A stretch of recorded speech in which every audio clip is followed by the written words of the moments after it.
Hi, this is Tim of the 1916 Company. Welcome and thanks for logging on. If you love this watch, email me, Team Mosso at the1916company.com for purchase and pricing details.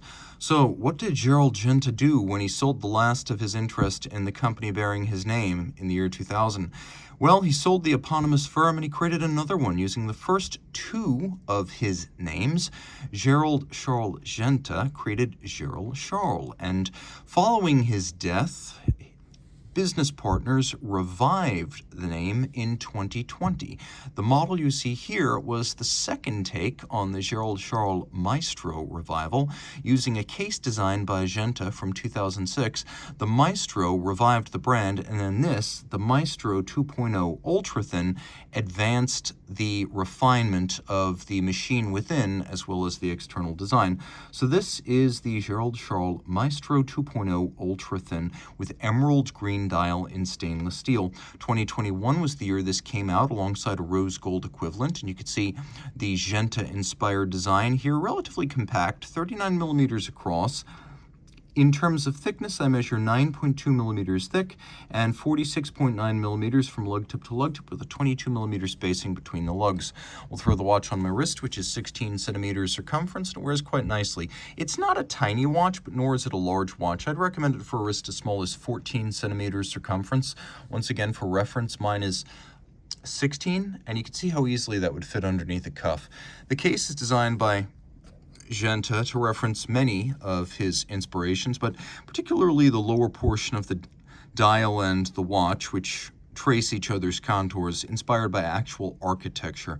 You can see that the strap is so integrated into the case flank that there's no daylight between them. There's a little recess, so this appears highly integrated in all of a piece.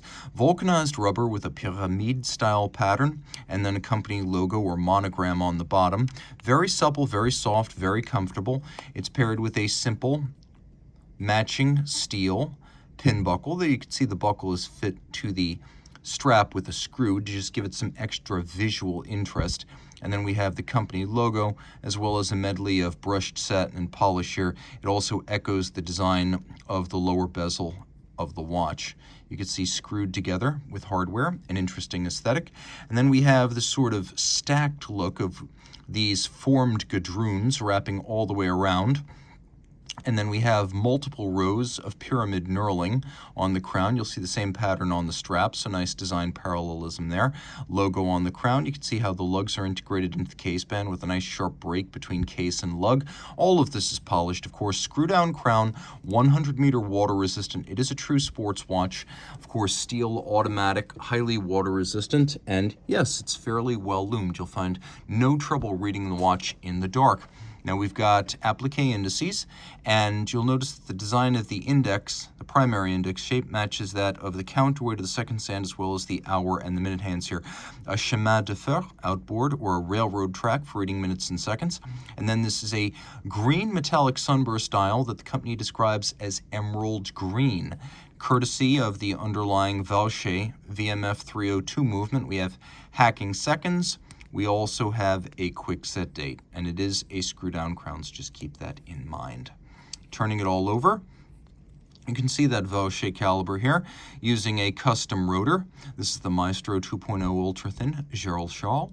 So this is a Valche movement. That's the movement arm of Parmigiani Fleurier. Automatic winding with ceramic ball bearings. It has a 50 to 55 hour power reserve, a 4 hertz beat rate. It is 5 position adjusted, which is the high horology standard and also the standard you see on chronometers. You can see the VMF number underneath the balance and the Valche star. All of this pivoting on 28 joules, and it's 3.7 millimeters thick and by diameter a drop-in replacement for the ETA 289282. You can see it's a free-sprung balance for better shock resistance with adjustments done using the eccentric masses on the balance rim for very fine adjustment. And you can see we have engine turning on the base plate. You can see that there are Côte de Soleil or sun ray stripes radiating out from an imaginary center point above the balance.